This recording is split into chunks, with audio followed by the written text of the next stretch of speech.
right, good morning, everybody. Thanks for being here today.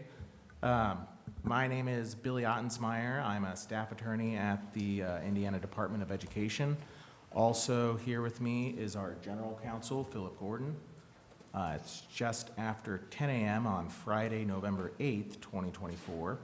As such, we will begin today's public hearing, which is being held pursuant to Indiana Code 4-22-2-26 for the purpose of accepting the public's comments regarding LSA document number 24-220. The board's proposed rule regarding the proposed changes to 511 IAC 6-7.1-4 and 511 IAC 6-7.2 concerning Indiana's high school diploma requirements.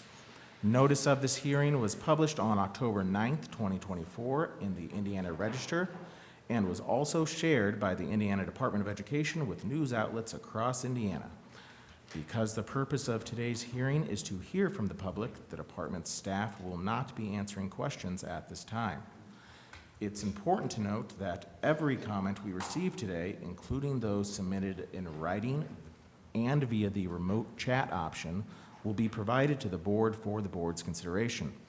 For those attending remotely, we ask you to provide any comments once and only once rather than in separate parts so that they can be properly documented in the chat feature and recorded as part of this hearing's official record. If you are viewing today's public hearing online and would like to provide a comment, you may do so in two ways. Below the video, you'll see instructions on where to click in order to provide your comments via either YouTube or Jot form. Only those planning on making public comment in person today need to sign in. Those who've registered via the public comment form prior to today's meeting, as well as individuals who sign in today, will be given 3 minutes to comment. In the interest of everyone's time, the 3-minute time limit will be strictly enforced. When your time is up, you'll hear an alarm and you will be instructed to stop. If you have written comments or written copies of a statement that you're planning on making today, please provide me with a copy of that. Once you've finished speaking, just drop it off to me on the way back to your seats. So what I'll do, I'll call up the first person and then I'll say such and such person is on deck, like in baseball. And just make sure you announce your name loud and clear for the court reporter as well. Thank you. Yes, thank you. First up, we have Randy Hudgins on deck. Reese Roseski? Roseski, sorry. Ottensmeyer's lab. I get it, sorry.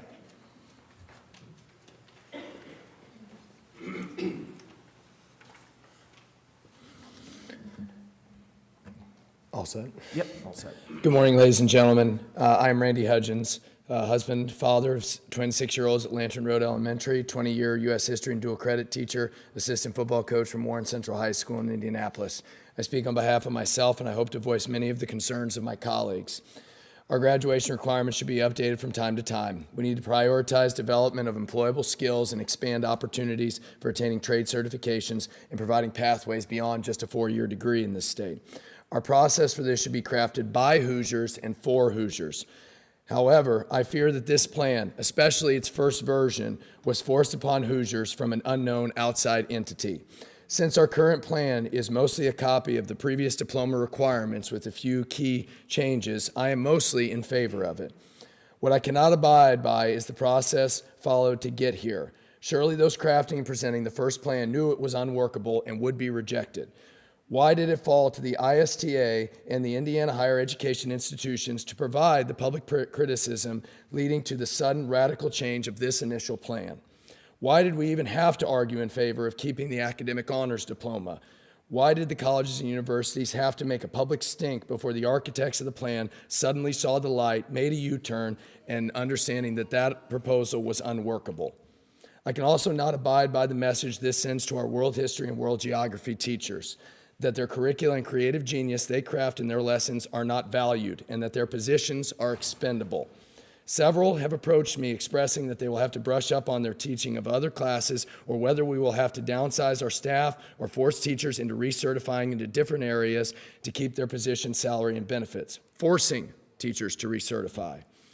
For instance, at Warren Central High School, a school of 3,750 students, the third largest enrollment in the state of Indiana, we have 8 teachers in our social studies department teaching a total of 38 sections of world history and world geography, mostly to freshmen and sophomores, all as all or part of their schedule. This is due to it being a required course under the current requirements. Compare this with our elective courses that we offer.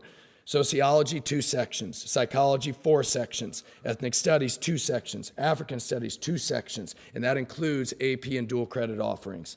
I'm sure it is similar with our world language department. What becomes of these teachers when those classes are cut in half or more by this plan, especially in rural schools where they have even fewer resources than we have in a Marion County school? How do we ensure that we can retain teachers who are the bedrock of our school communities and have often been in that school for a decade or longer? As a sidebar, I wonder how we will produce high school graduates equipped to go into business and finance careers when they never even took economics as a course offering, or potentially as an elective if they go to the right high school that can afford to offer it. How can we also have quality teachers for English language learners, an incredibly growing population in our schools, if we never offer robust foreign language instruction at the high school level? Finally, what will all this cost? How will these requirements, which will be used to determine school grades and funding, be reasonably implemented? Going into a budget session of the legislature, which will no doubt try and strip away even more public school funding, what protections will districts and schools have when we can expand and repurpose staff? As I finish, teachers are afraid of the uncertainty coming our way. There's a budget session coming in the legislature, and our current environment is immeasurably worse for our female colleagues. Public education is under attack from all sides. Teachers feel under siege. If this is our best diploma plan, then we need support, and we need the Department of Education to have our back, and that this is a long-term thing, and that we don't have to switch to a new plan 5 years from now after we are just now getting graduation pathways going. And I hear that from our guidance counselors multiple times. And we need the funding needed to reasonably put this in place. Please, again, have our back. Thank you for the opportunity to speak. Thank you. Next up is Reese, and on deck is Doreen Waldbeiser. Go ahead. Yep. Good morning, everyone. And I just want to start by saying thank you for the dedicated efforts in shaping the educational background for our state. I truly do, the work that has been done in the graduation pathways process, especially considering that there are so many stakeholders. Education is important to everyone, as it should be. My name is Renee Roseski, and I live in Valparaiso, Indiana, with my husband, Todd Roseski. I am a physical education and health teacher at Highland High School, and I'm the department chair. So beyond the scope of just being a PE teacher, I'm very involved in our whole school with all departments: social studies, math, English, foreign language, the counselors, all parts of the school. I was the 2019 Indiana Physical Education Teacher of the Year, the 2020 Midwest America Teacher of the Year, and the 2022 Indiana Health Education Teacher of the Year. I am also an adjunct professor at Valparaiso University, where I teach 2 kinesiology and wellness classes in the College of Nursing. When the draft of the graduation pathways was first published, I started working immediately. I'm also the advocacy chair for In Shape, which I'll speak about in a minute. But I did talk to 300 PE teachers yesterday and health teachers, and I'm going to tell you, I gave them a pep talk. We've put together so many Zoom calls, brainstorming sessions, worked with states throughout the country because we meet together, and also with our CEO of Shape America. So I've had input from all over, from Washington and throughout. We all know the benefits of physical education. I know you all do.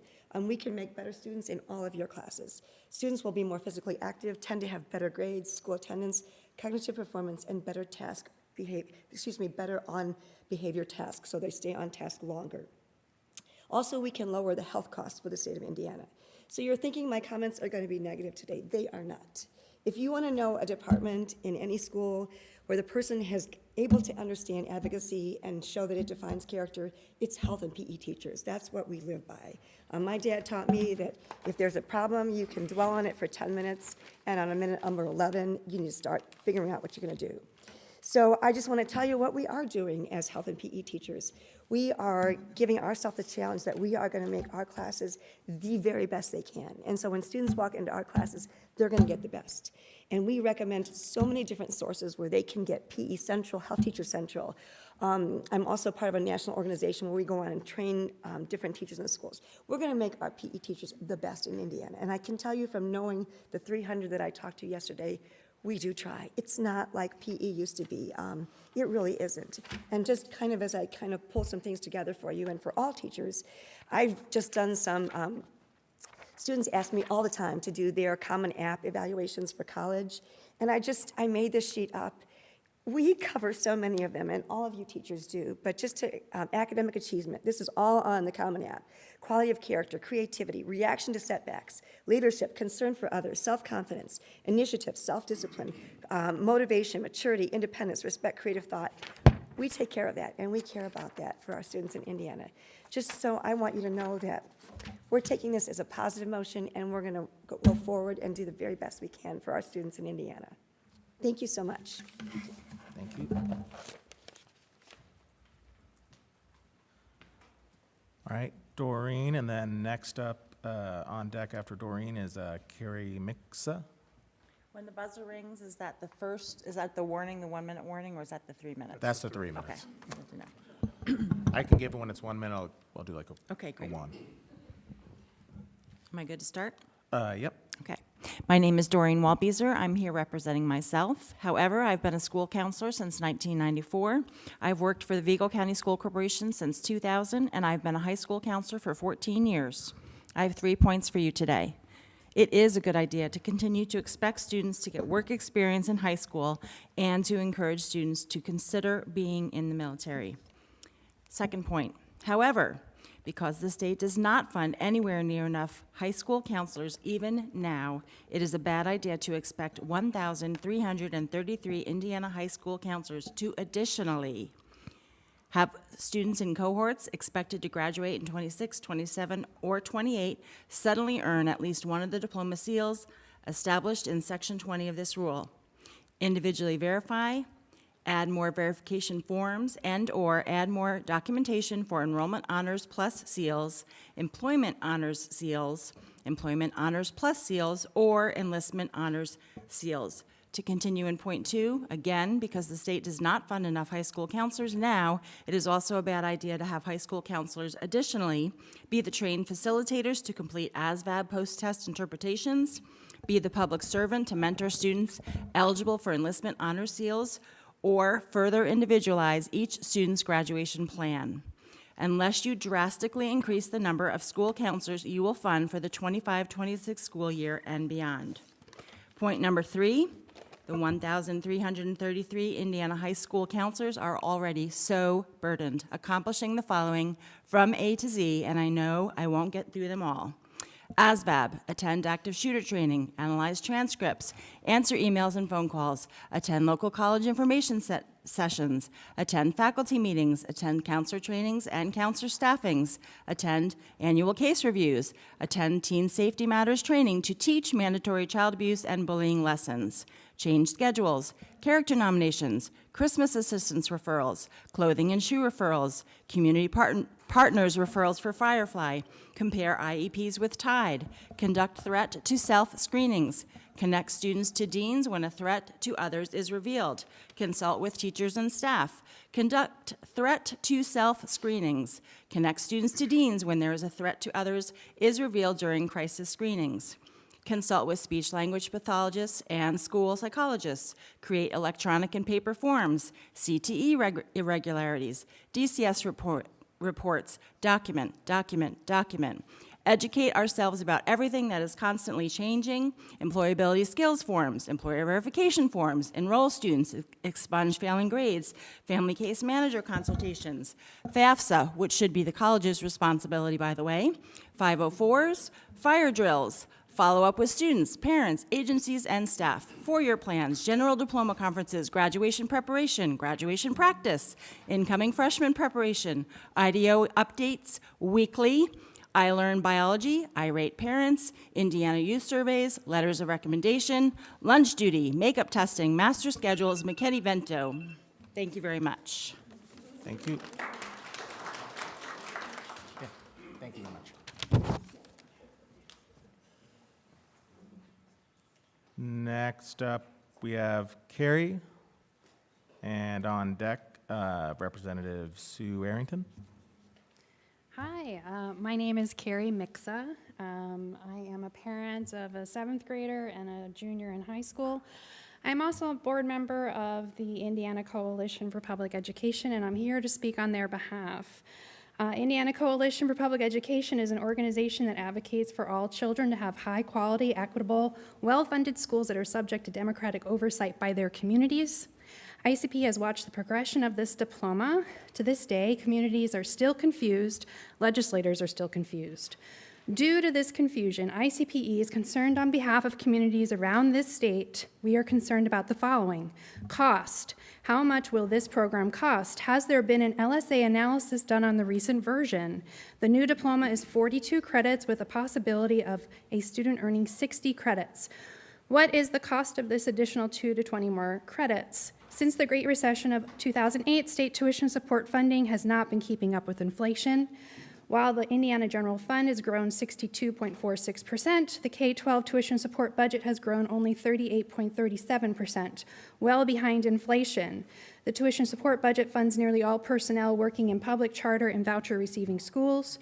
Transportation, how will children safely get to and from apprenticeships, credentialing opportunities, and work-based learning experiences? Background checks, how will we ensure background checks are being done for all parties working with children inside and outside the school buildings as well as online? We have a responsibility to keep our kids safe. Special education, ELL, and transient students, how will we as a state ensure that our most vulnerable children don't get lost in these new diploma programs and seals? School counselor shortage. Ensuring students check all the boxes of the diploma and various seals requires school counselors. The ratio of school counselors to students is around 1 to 650 in Indiana. According to the American School Counselor Association, the recommended ratio for counselors to students is 1 to 250. To successfully implement a vastly new and complicated diploma system such as this will require an enormous effort to train middle school and high school counselors and more than double their ranks. Again, how much will all of this additional programming and staff cost the state? To close, we ask that you do not pass this without a thorough fiscal analysis and calculation of needed staffing for all schools to pull off the seals successfully. Thank you very much. Thank you.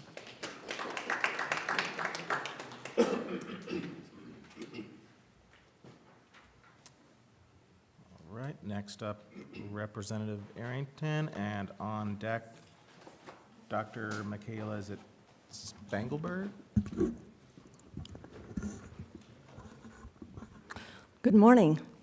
My name is Sue Arrington, and I'm the state representative for House District 34, which is Muncie.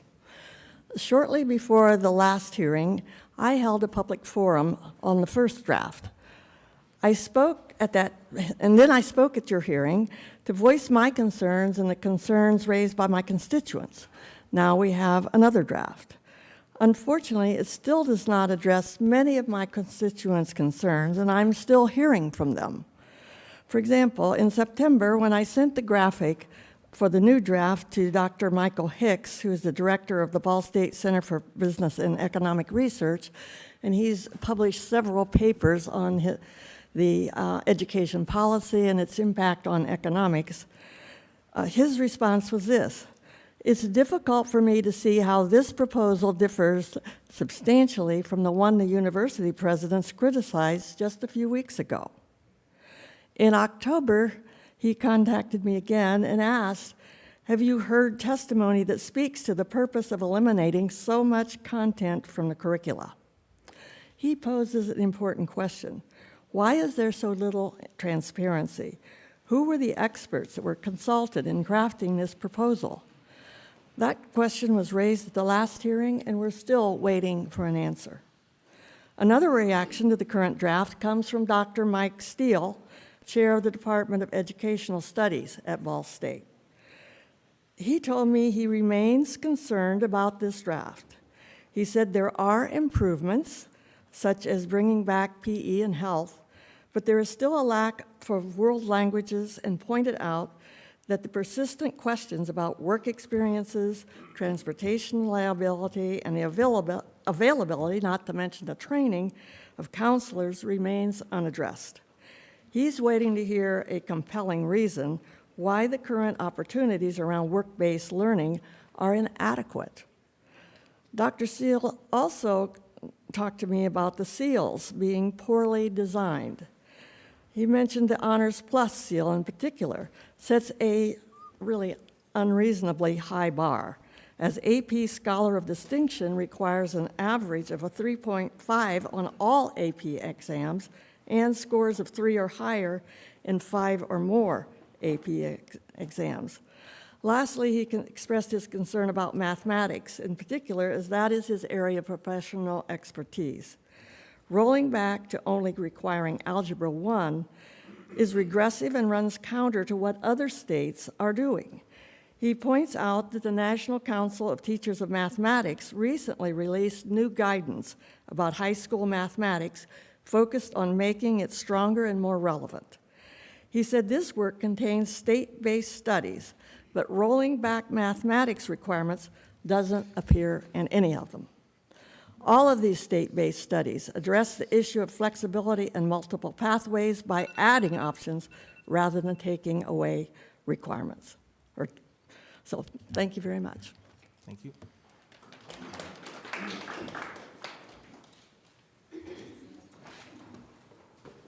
On deck, we have Liana Powell and Dr. Michaela. Good morning. Thank you for having another public hearing. I hope it's sufficient, but honestly, I feel like at this point we may need more.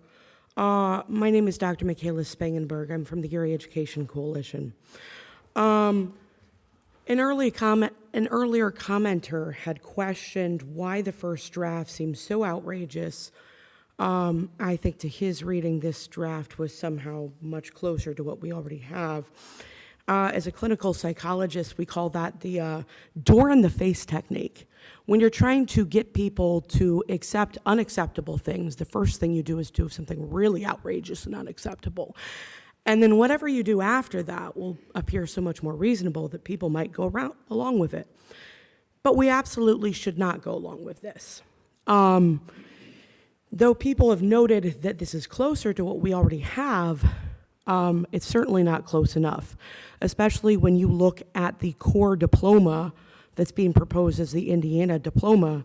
It claims that it's 42 units or something, but in reality, it's much closer to 30. The amount of instructional time that can be cut out of that is absurd.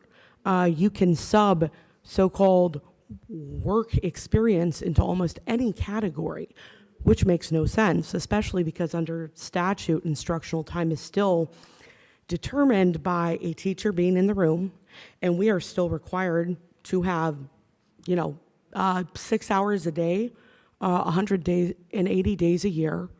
But one of those seals is saying that a student has to achieve 650 work hours. So is half their school year going to be working? Very strange. I question what problem is being solved by this. Whose problem is being solved by this? I don't think it's the students, the teachers, the parents, the communities. It sounds like it's a workforce issue, that somebody out there just wants a lot of undereducated workers that we can keep in our state by offering diplomas that won't be accepted anywhere else. A lot has been made of 5 universities saying something less bad than what they said before during the first draft. Unfortunately, they're all talking about the seals. They're not talking about the core diploma. And with all of this, the real underlying problem is that we are failing to fund our public education institutions. And because of that, we now have the issue where when we implement this, what is the solution going to be? Public schools aren't going to be able to offer anything except basic Indiana diploma requirements. We're not going to have the voucher system in place, as I understand. And then what will the funding solution be? Because we're not being offered one. The funding solution will be what? Fire teachers? So then what is the actual objective here? Simply to get rid of teacher unions? Simply to create a workforce that is trapped in our state and that can never get by or pay their bills? It's absurd.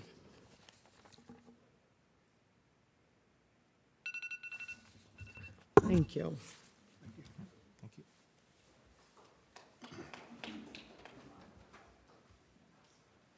Next, we have Liana, and on deck, Brad Miller. Hello, I'm Liana Powell. I'm the Education and Community Engagement Manager at the Indianapolis Symphony Orchestra. I am also a previous orchestra teacher at Lawrence North High School. I am here to read a letter on behalf of our CEO.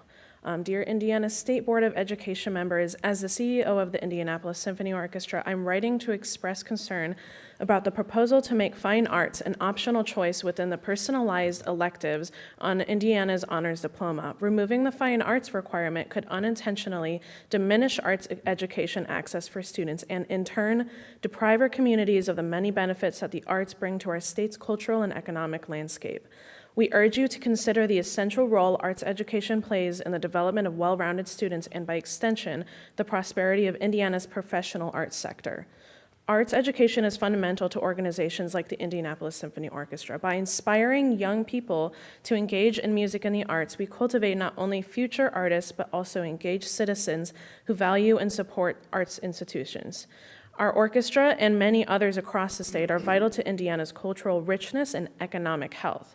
By maintaining a strong foundation in arts education, we ensure a continuous pipeline of creative talent that strengthens our community and keeps our state economically competitive. Beyond the arts sector, music and arts education provides students with these soft skills increasingly sought by today's employers: communication, adaptability, problem solving, and teamwork. Arts participation has been shown to develop these attributes in students, creating more effective, empathetic, and resilient human beings, regardless of the career path they choose. Ensuring that all students have access to arts education isn't just about creating future artists, it's about creating a skilled and versatile workforce ready to succeed in Indiana's economy.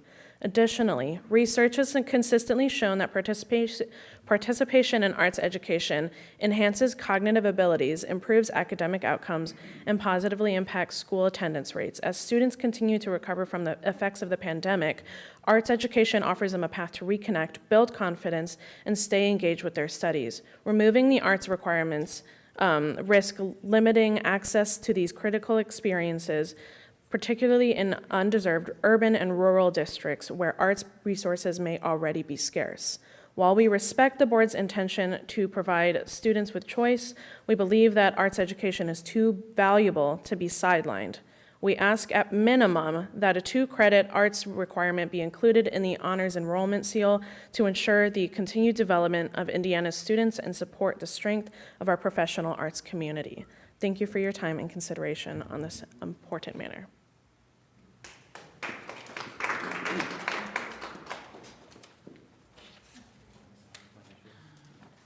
Next, Brad Miller, and on deck, Representative Harris.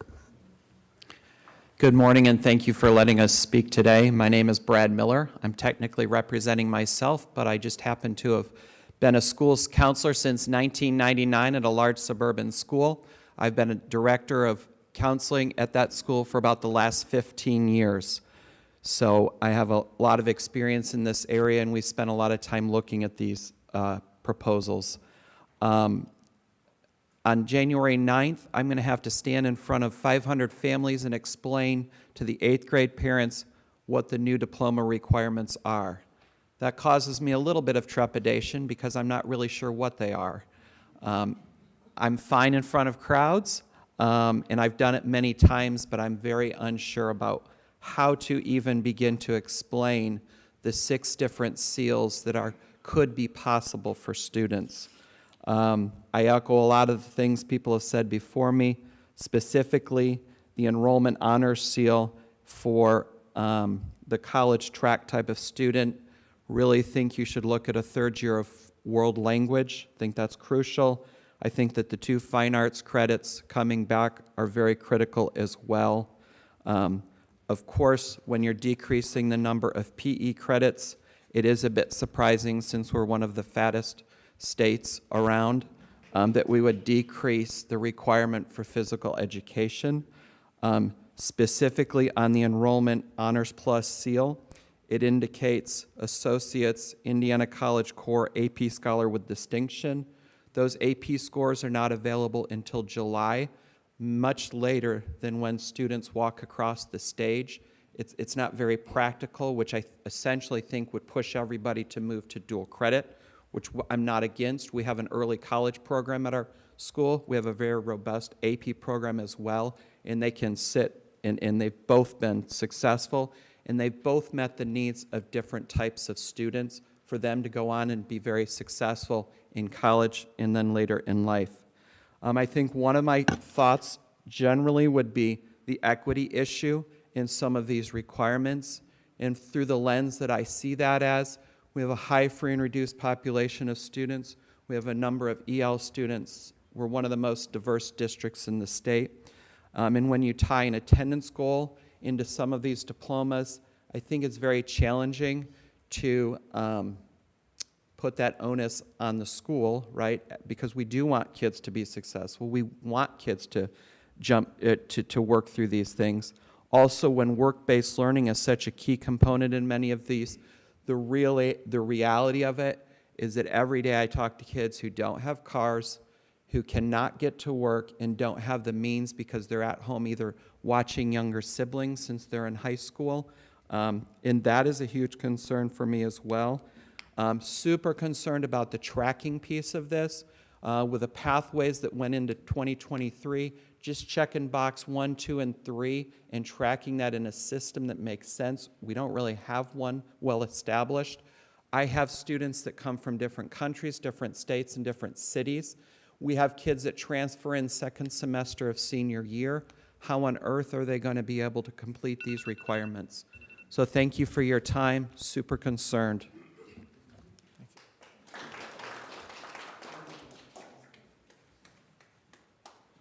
Next, Representative Harris, and on deck, is it Shayna Terrence?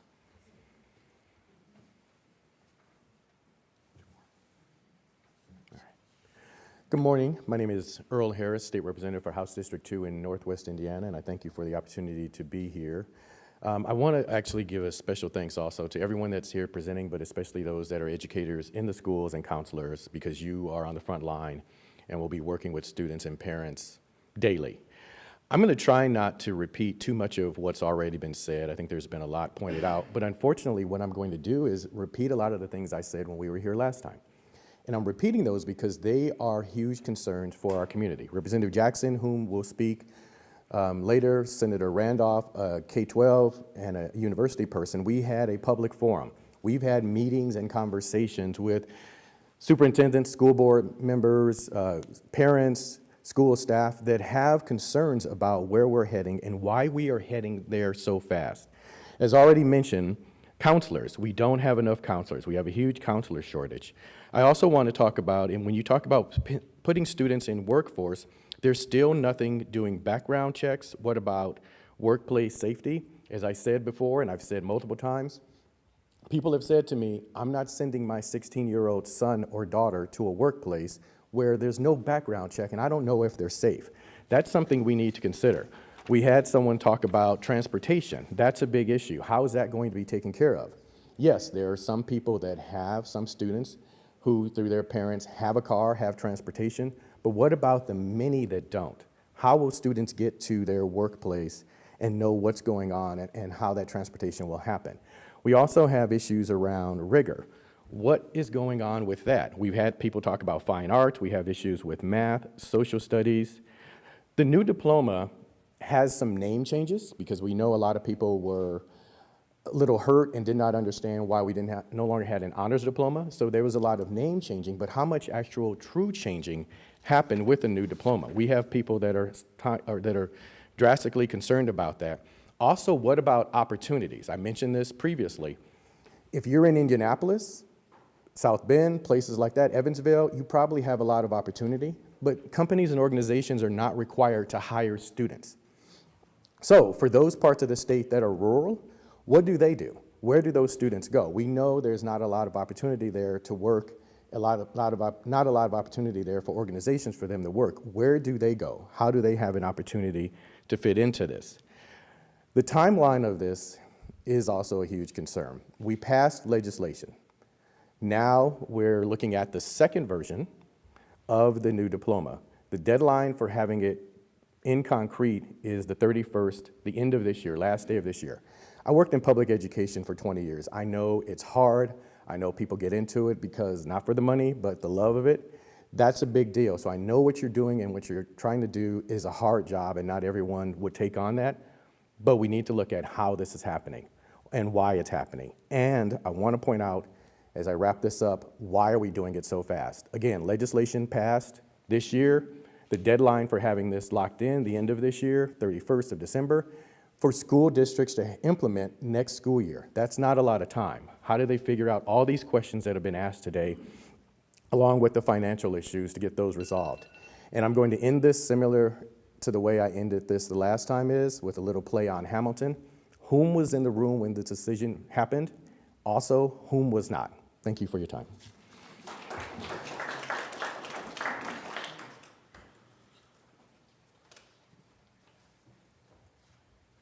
Next up, Shayna Terrence.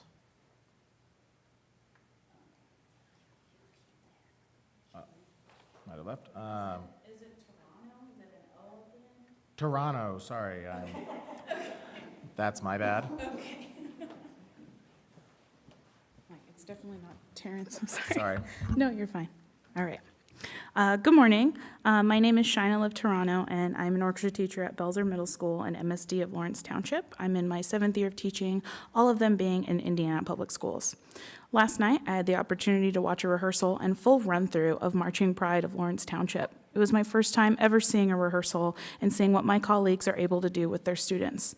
What's unique about Lawrence Township is that the Marching Pride is a combination of both Lawrence Central and Lawrence North High School bands, plus 8th grade students from Fall Creek Valley Middle School and Belzer Middle School. It is an inspiring example of what music can provide for our communities, a sense of belonging and connection. As I watched these students perform what could be one of their last run-throughs of the season, I reflected on the diplomas that the 8th graders marching in that group will be receiving during their time in high school. It is without question that arts education is key to student development. In the last few months, we've heard from many music educators about the important role music and arts education play in the development of all students, and the research matches those testimonies. We know this. While we prepare our students with the 3 readiness seals, we also need to be sure that they are creative. Creativity is a skill that can be strongly developed in our music classrooms. We put so much emphasis on critical thinking, which of course is of great importance, but it's creative thinking that generates alternative and innovative solutions to complex problems. This is what pushes our world forward. Despite having heard from many music educators, community arts programs, and college professors, music and the arts remain downplayed in this current draft. My colleagues and I believe that a fine arts requirement should be in the base diploma, but understand that in order to be properly considered would require time that simply isn't there. I and many other stakeholders respectfully request that a 2-credit requirement for the arts be added to the honors enrollment seal, allowing the fine arts requirements to be maintained as they currently exist. Thank you for your time this morning.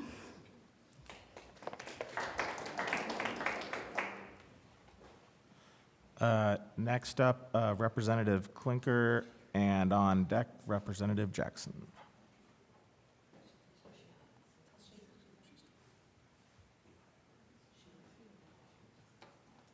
Thank you. Good morning. I didn't sign up, but I'm thrilled to be able to speak to you. My daughter's a teacher in Lafayette, Indiana, Edgelea, in an accelerated school. And I think it's important for you folks to know some of the things that are happening. 3 of her fellow teachers quit at semesters and did not come back. And this is an accelerated school. One of her teachers down the hall that was special ed started loading her van. My daughter asked her why she was loading the van early, and she said, "I'm not coming back after fall break."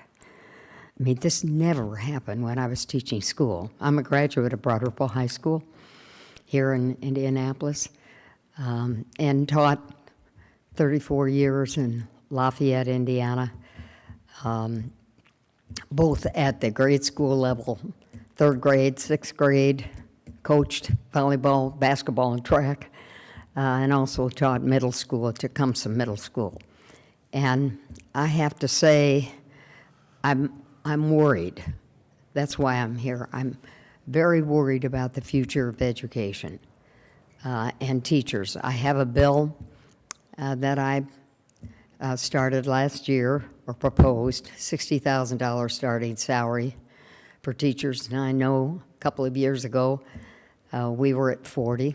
We thought we were taking a step then, but I have to say, it's just not working. One of our finest English teachers at Jefferson High School in Lafayette helped Mr. Herbert, age 75, that's still writing the Jefferson Booster paper. This young man was helping him and quitted semesters to take a job for $80,000 at the post office as a supervisor. After several years of teaching, he was almost at $58,000, but he has children who are going to college, so he took the $80,000 job, even though he loved what he did at Jefferson High School in Lafayette. So I'm speaking about not only the diplomas, but the fact that some of this discussion is discouraging some of our young people from becoming teachers. So I hope we're listening to the teachers who are deciding not to teach any longer, but also those young people who are considering not going into our profession. That bothers me, because when I was at Butler and Purdue, we were very excited about being teachers in the future. And as a retired teacher, I do Read to Succeed, which is a program that goes into the elementary schools, backed by the United Way and the Chamber of Commerce. And I must tell you that having been in the schools, I'm very concerned. And thank you for allowing me to speak. I appreciate it.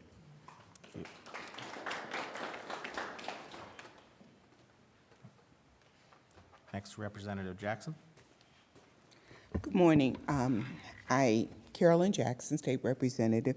I represent District 1, which is Hammond, Whiting, and a bit of East Chicago. Thank you for allowing us to be here to speak today. I'm here because I'm very concerned.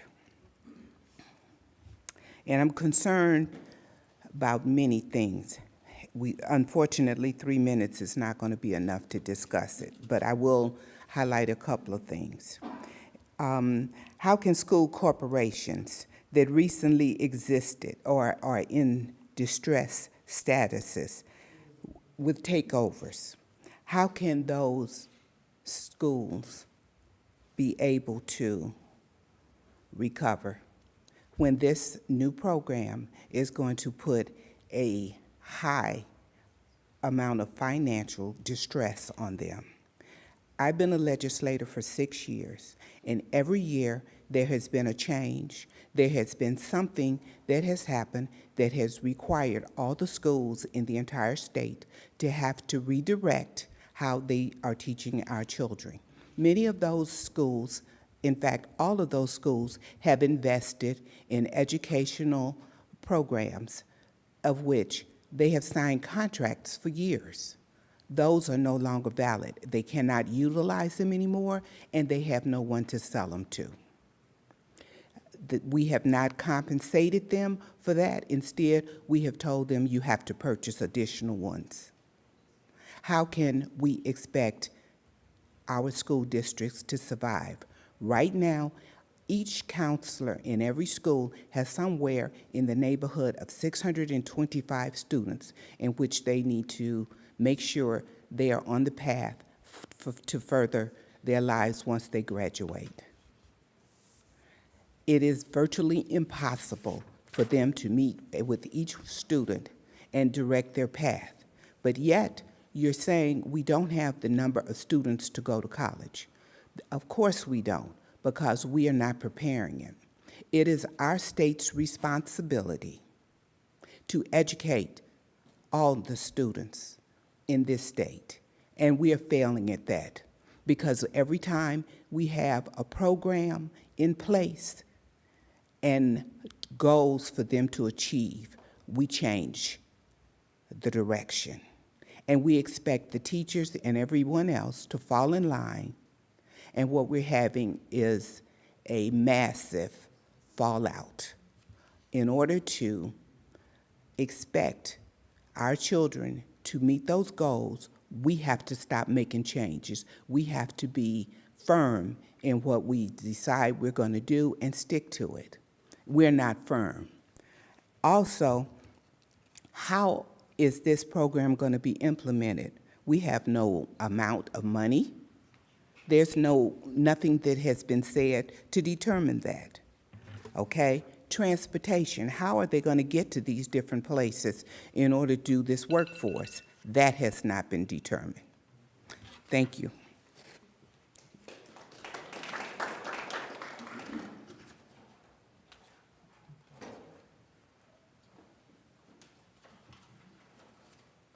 All right, everybody. That was our last speaker.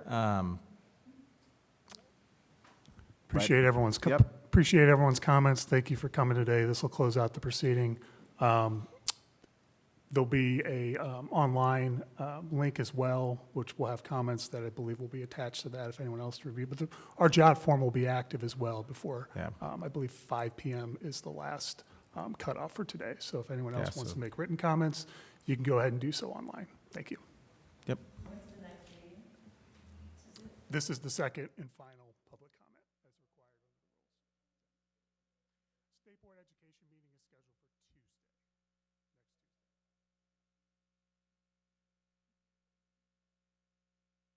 to that and make comment at the meeting. When will they vote to formalize this? The deadline to vote's before the end of the year to adopt. So you don't really know? It'll be finalized in the next couple months. Yeah. So you can tune into our website and you'll be able to see. Yeah. Appreciate it. Thank you.